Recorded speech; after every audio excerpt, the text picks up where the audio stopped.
Good evening and welcome to Beyond the Front Page, a public affairs show brought to you by Cayuga Community College for the spring 2021 season here at the college. This is a show that is put on Spectrum, Verizon Fios, as well as ARMA, the Auburn Regional Media Access, as well as the college's radio station 89.1. I'm your host, Guy Cosentino. Our guest today is Port Byron Central School Superintendent Neil O'Brien, who's been with that district since 2004, and at the end of this June, he will be retiring after roughly 17 years. He has a degree from St. John Fisher, and he worked for Xerox for a bit of time before he became a social studies teacher, beginning his administrative career in 1994. We've asked him to come in. I think he is the most senior member of the superintendents right now. That's a nice way of saying it. We'll call you the dean of that. The former head of the New York State Council of School Superintendents. And as I said, you're going to be departing your job at the end of June. But we've asked you to talk about a little bit about your career, but what's going on in Port Byron and just education in general. So welcome. Welcome back. I'm excited to be back. So for the basics, for people who may not know about Port Byron, you're a smaller school district. About how many students do you have? We have a little over 800, and just for numbers of reasons, we had about 1,100 when I first started. So it just tells you how enrollment has slid over the time, the 17 years I've been here. And you've made changes dealing with that demographic change. So for example, you're making a change in your upcoming budget for next year because demographics have changed. Why? Well, it's the bigger county issue, and that's, we're going into our third census, and I assume the data will come back that our population dropped again, and that is, and we get older, right. And so that combination does not lend itself to regeneration, and so our population is falling, both in total terms, but also in student population in the county and schools, and so, over those years we've had to continually make adjustments because an 800 school district is a lot different than an 1,100 school district. But some would almost say that you're an anomaly in the sense that you're reducing management where most, even when they have shrinking demographics, tend to add. Well, so that's part of the magic. So about a decade ago, we noticed, from Jim Mormon, we noticed that County Treasurer, and we noticed that we had a really high level of people not paying their property taxes and going to the county tax bill and so forth. And so the school board, this is before the Governor Cuomo and the tax cap and so forth, my own school board sat down and said, we just can't use the tax levy anymore. We can't. We've reached saturation point.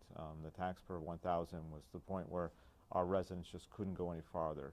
So we started a system where we were going to live on state aid.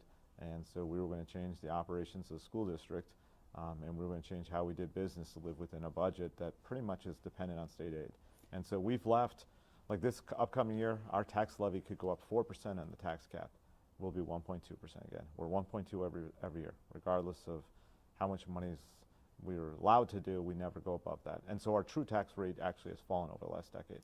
So in that particular, I want to be linear here of some note, how did you make out in the governor's budget this year? I know 3 school districts were reduced in Cayuga County. You were not one of them. We're not one of them. What's your increase? I can't remember off the top of my head, and to be honest with you, the numbers that come out for us in January tend not to be accurate. Part of what we do budgeting is that in the 4th quarter of every year, we purposely try to create some flexibility within our budget, and if we're doing well, we go out and buy technology and items like that which are aidable through BOCES, and we buy them in the 4th quarter. Often, and you get aid on that, you get aid the following year, which would be this year. Often when the governor does his runs, those purchases aren't incorporated in there. So often, like, the paper will call up and go, oh, Neil, what an awful year it is. Because often there's $300,000 or $400,000 of school aid that's not part of the runs that come out in January. So we always, I always smile a little bit. My colleagues sometimes are like, oh, you got hammered. It looks awful this year. But deep down, I know the metrics behind it, and that when April comes around and they do the final run, in which they take the late purchases we made the previous year, we'll jump up a little bit higher. Now, obviously, this year is crazy with the stimulus money and so forth, so it'll be different. So we'll talk about stimulus money in a second, but you mentioned technology. So I have a very good friend who has 2 children in your district. They think the world of you, and what they were most impressed with was a year ago this week, roughly this week, they got the notice that they weren't going back to school on the following Monday, but they had the technology in place for, at that time, I think it would have been a kindergartner and a second grader to go remote. So part of my NISCUS, years ago I was president of all the superintendents in New York State, and so I traveled a lot, which I'm thankful the district allowed me to do that, but I met colleagues throughout the state, and I learned so much going outside. So I was actually in New York City schools about 7 years ago, in a school building that was similar to ours, had a different racial makeup, but economically and backgrounds very similar. And they were using technology in a way that just blew my mind, in the sense that they were able to engage students in a way that we just couldn't in the traditional brick and mortar. They were doing 21st century learning. We were doing 20th century here. And so I was so excited. I came back, told my school board. I took a group of teachers. We flew down to New York, a business trip. How often do teachers get to go on a business trip? We went down there, and I had a group of teachers there, and they were like, this is amazing. This is so forth. So we started, I think, in 2014 on one-on-ones. And so by the time you got to last March, all my kids had computers. And so on March 4th of last year, which is my wife's birthday, that's how I remember it so well, I pulled all my administrators together and said, I'm reading the Wall Street Journal, the Times, we're reading everything. We're going to go out. It's coming. I mean, it's like a tsunami. At some point it seemed inevitable. Inevitable. So we then sat down and said, okay, and I picked March 13th, which actually was the magical day. So a week from Friday will be our last day. Now, for the audience, I cannot pick anything successfully. My March Madness pool will be the joke of the school district. So this time I got lucky. I picked the right day. And so we just took that day and we just spun. We just really pivoted. We had the equipment, but then we had to actually go through the next process. What is it to teach remotely, and how we're going to actually teach all the kids remotely. The amazing part is we were able to compress everything, and we actually taught kids on March 16th. We were 100% online, including our UPK kids. Our teachers were teaching online the first day. So did you do online from then till the end of June? Yes. Yes. And then in September you went back, and you have some space, which is helpful. Which is helpful, but we also, again, so but you went back full time. Went back full time. 5 days a week. 5 days a week, but that's also because the teachers are so phenomenally talented and have so much support that they could do something remarkable. So we went in the summer, we said, how could we ever have all the kids back? And so first of all, we went to our parents and said, okay, in order for us to do this, we'd have to have a certain pretty robust amount of parents choose to drive their kids to school, because we could not bus like we have in the past. Busing is an issue for all districts because you've got a 6-foot minimum. Yeah. And you can only do you could do about 20 if you have relatives. I mean, that's the other thing. If your brother's with you, you're sitting with them on the bus, even if you don't like them. You're going to sit next to them. Which is often the case. I know. So they stepped up. They stepped up. So once we were able to get the numeracy, so we took a physical plan to the building and said, if we use the gym as a classroom, every nook and cranny, could we hold? You hauled stuff out of the schools to make space. Oh yeah, we have. You rented Verdi containers, yep, and stripped the building, and so we got to the point where physically we could do it. Staffing wise, we were real close, but then we had some parents who wanted remote instruction, and that brought the population down. So of your number, roughly how much is a percentage? About not real number. 20% are remote. 150, around that. Yeah, around that mark. Yeah. So if that had not happened, we would have struggled mightily to teach all of our kids in the building.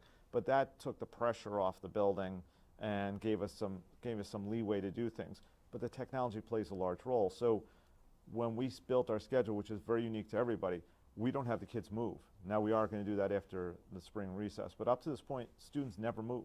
They come, they go into their pod, they all have their Chromebooks, there's a smart board in the room, and we try to group kids based on their common schedules.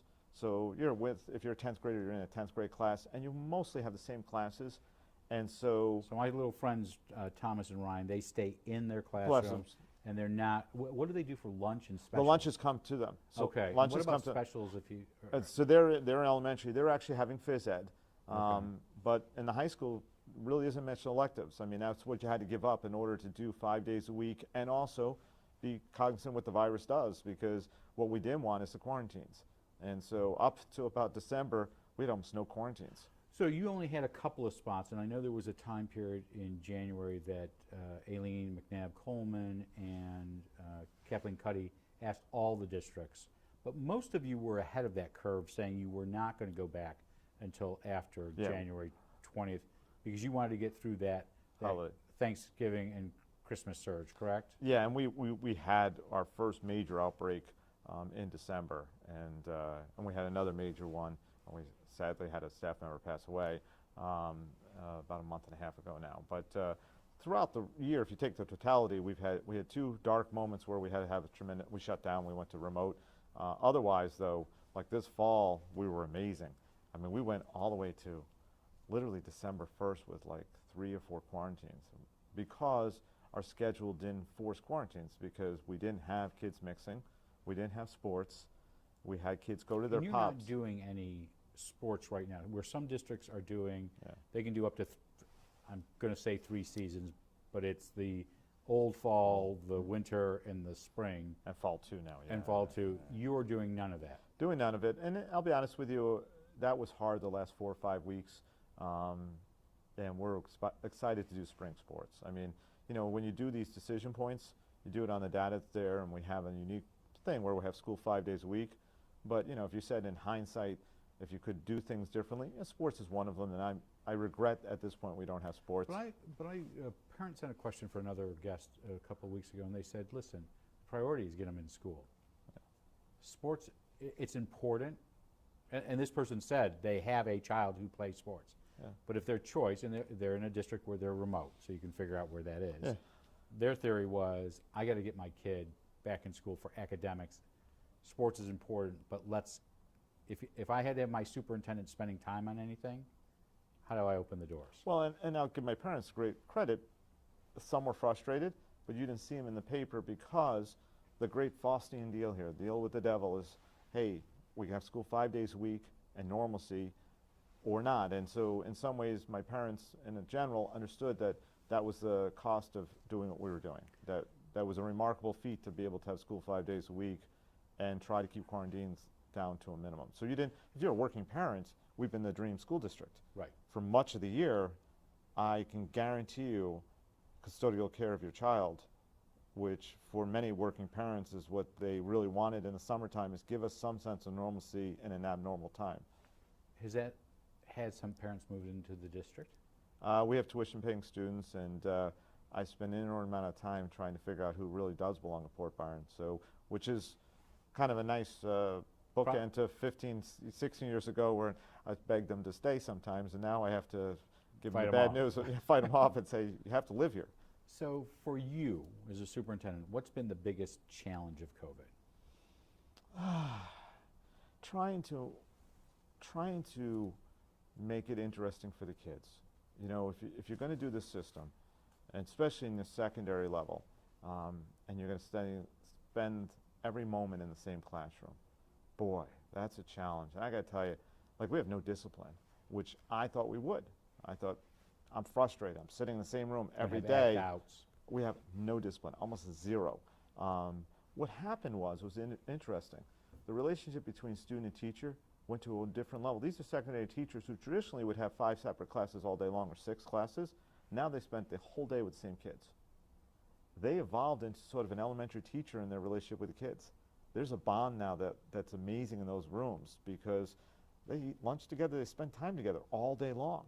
I mean, never in your thinking as a 10th grade teacher, I was ever going to spend all day with the same kids, like a kindergarten class. Do you see this going into the fall and beyond, or do you think we get back to some, and I'll get to vaccines in a moment, but with herd immunity or vaccines, do you think you go back to a system where that 10th grade teacher is going to be teaching 60 different students? We're going to do that in 2 weeks. You're going to go. So what we did we tried our hardest throughout the year to try to make it interesting for kids and try to do some things.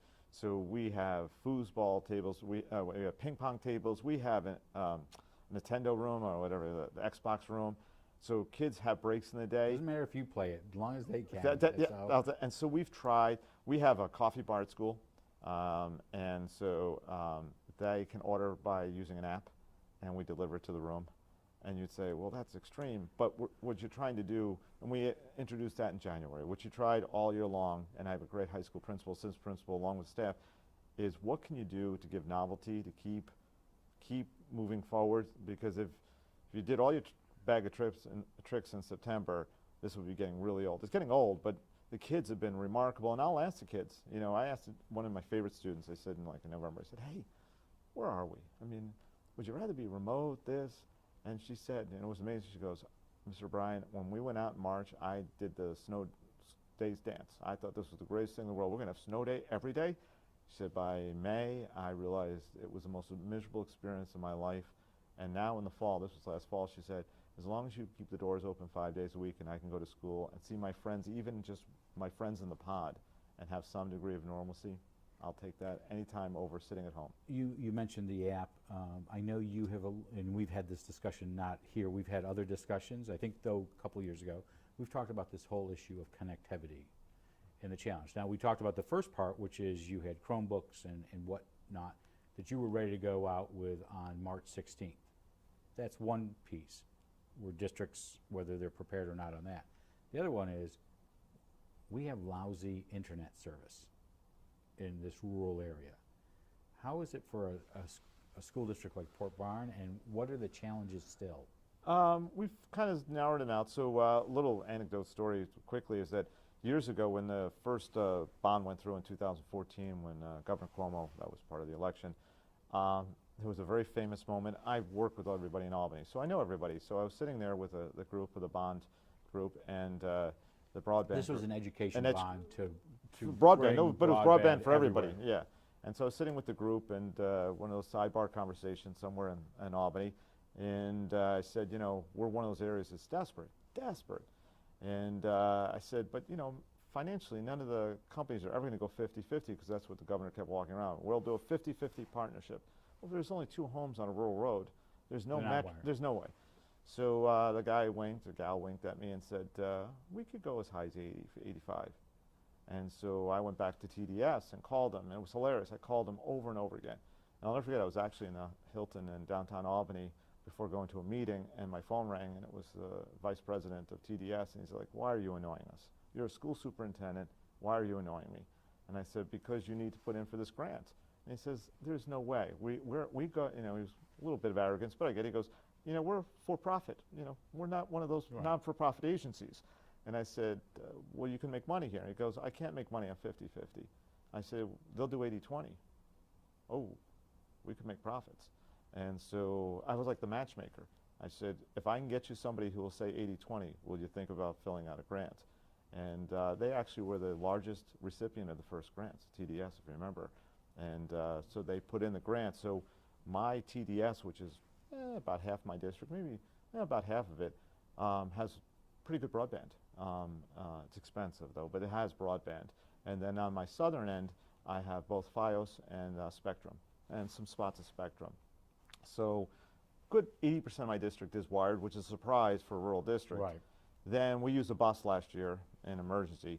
This year, we really honed in the towers, and so we got Verizon, and believe it or not, AT&T for speed is better than Verizon right now, at least in our area. Even though Verizon might have better coverage, the speed of the broadband is better on AT&T. So we have both sets of cards, and we literally go out to the remaining homes and try to find the card that will hit the tower the best.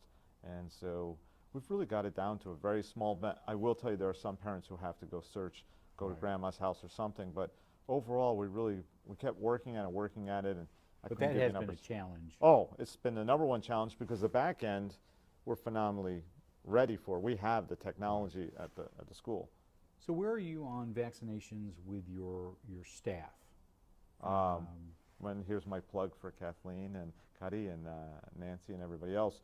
So they were phenomenal, and so we're over 95% 2 doses in our staff. Oh, great. They did them at our building, remember, because they were searching for places, and we were their favorite place before they've hooked up with the mall right now to go and do vaccines. So not very, your staff was not resistant to You know, in the beginning it was interesting. I think it's, and I think that's why I'm interested, is more of a larger societal issue. I think the number will continue to rise. And so in the beginning, you kind of like, I'm not sure. But you can't mandate it. Not mandate it, but I make it a very good idea. I think we're a microcosm of society as a whole. If you asked my staff in November how many were going to get vaccinated, it would be X%. Once it's a bandwagon effect. Once everybody's like, whoa.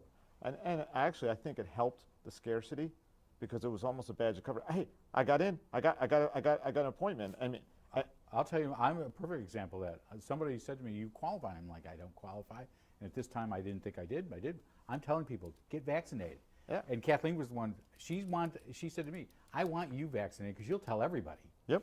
And, it just, and I Well, do. I say go. My mask is always something Proudly about vaccinated. Proudly vaccinated. And, I want to. And in my communication with my parents and my staff, I never talk about not getting vaccinated. I talk about it like it's a rite of passage that everybody would want to be vaccinated. You asked a question before, I'll go back into it. I think the fall, barring some type of variant that changes the projection, I think normalcy is in the fall. I think the key here is the state of New York. The governor, in his press conference, the governor of last fall loved to do a talk show every day, and he spoke differently than his policy at times because he was talking to his political audience. So he suggested that anybody could go remote, they just had to tell the school district. Now, he actually never wrote in his guidance that you had to have remote. But if the governor's promising it, sure as heck none of us are, and so forth. So the governor this time, whoever it might be, needs to put a policy and procedure in, or SED, depending on how state government's going to operate, that limits remote instruction to people who truly need to be remote. You're a fragile medical person and so forth. But this, hey, Coke or Pepsi, I think I'm going to go Pepsi this year, type of thing. So you really need. I think the regulation needs to be tightened tremendously. So a twofold question on this. The first one is, as you know, the governor, because of both the nursing home issue and the sexual harassment, the legislature, quote unquote, reduced his powers. Now, whether they did or not, that's a different issue. But do you have a worry that there's not centralized messaging? Forget it's him. Forget Andrew Cuomo. Should there be central messaging from Albany dealing with these day-to-day issues or week-to-week issues of the state's response and how it directs lower government entities to respond? Yeah, I think the second floor, which is his office, I've been there a lot, you've probably been there too, the second floor took over everything. And it's a political operation more than anything else. And therefore, all the other agencies' needs, thoughts were lost in the political world. So that is probably, forget about the actual crisis or the whatever. The real crux of the problem has been is that a political operation has taken over all the policy decisions in the state, and inherently that means decisions are being made not on the merits of what are needs, but what is politically most pleasable to polling data. So on the political side and the money side, there's some federal money coming through. Do you have any idea what you're getting right now? Yesterday's was like Christmas. I mean, the citizens, the Senator Schumer came around and he didn't have a red suit on and he doesn't have a beard, but my gosh, it was Christmas in March. So where will your money go to? Well, so lots of questions. I was with superintendents today, the regional superintendents. Hey, so what strings are attached? Is it a 3-year money? Is it upfront? We have these F funds, or federal funds. Are they going to be put as federal funds, which would be away from our budget? We use them.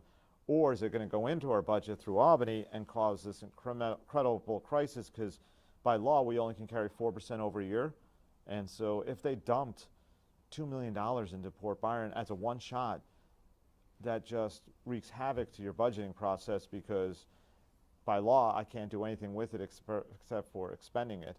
And if I expend $2 million in 1 year isolated, that is not a good balance. So I'm hoping that thoughtful people or the law from Washington will give us the ability to be thoughtful and to use the money over multiple years and not force bad decisions in a short period of time. Do you think the money will go directly to Albany and they'll take a cut? Because that's been the criticism of the last two measures. Or do you think it'll go directly that your office will get the check? The way this it's being sold to us, it might come directly to us. I'm not here to, that's a tough one in some ways because it depends on how it comes. If it comes as a federal grant, like we have grants all the time, that's the best thing in the world. And if provisions give us multiple years to draw it down, because then we can meet the needs of kids now, but we also can meet some of the extraordinary needs we might have in the next couple of years. We have about 5 minutes left. I want to talk about your retirement. Okay. So why are you retiring? You're a young guy. Why are you leaving? You know, in some ways, that's a really great question. Besides age, I can go. But I have a daughter, a junior in college. It's kind of timed a little bit. I always tease her my last tuition to Notre Dame will be a celebration. At the same time? At the same time, yeah. But, you know, It's that Irish connection. the Irish connection there, yeah. But I think, you know, 17 years is a long time. And I've been blessed for 17 years. And there's a point when you start to look in the mirror and say, Well, you know you're what? one of the longest serving superintendents in Cayuga County. Oh yeah, I'm the longest here, but in New York State, Sean O'Connor's 16 at Weedsport, but and that's unusual. In New York State, the average tenure is 5 years. If you put the 700 of us, you put us in a ranking, 17 probably puts me in the top 20 in the state. So you know, there's a point when you look at it, and then last but not least, which I take the greatest pride in, is in the last 10 years, really tried to develop a team mechanism instead of an I. So talk about that. We talked about it on the way down as we walked across campus. You came in with an I attitude. You're leaving with a we attitude. So, can you explain that to well, viewers? I love analogies. So I came into what would be an old home that was a lot of broken parts. And so I went to go fix them. I went to go fix the plumbing. I went to do this. I went to do that. And I came to the realization or the maturation or something at some point, 4 or 5 years in, realizing that I was never going to get to the promised land as Port Byron. We grew, we were getting better, but we were never really going to get there, and it was going to be ephemeral. It's going to be brief, because if it is me and I walk away, there's no organization for it type of thing. And so just started to look at it very differently, and so it was really more of a we concept, and that is to hire the best people and expect the best out of them every day. And in public sector, you can smile a little bit. That's not always the ethos in every institution. And there are some changes being made. So your successor has been With chosen. me. He's been the high school principal. He's been with us for 7 years, and he's phenomenal. And he'll move up in July 1st. July 1st. And then you're bringing some other staff in. So So you're looking at the long game. Yeah, and that's why I would say with great pride, the success of my tenure is the fact that I don't think my departure is that big a deal. Because I have a great, the team I leave behind is so talented and has a cultural to it that I think is so powerful that, you know, I'm excited for the district, because it's not an I at all. When I depart, it's going to be a small I. So has that been the biggest accomplishment? I think so. I think if I measure my accomplishments, it's my departure in the sense that I leave behind a district that is on the top of the charts in a lot of great metrics, but that I have no doubt has better days still to come, and I leave behind a great team. Anything that you wanted to do that you just couldn't get done because of either external or internal? I have one more building project in me. My facility is phenomenal.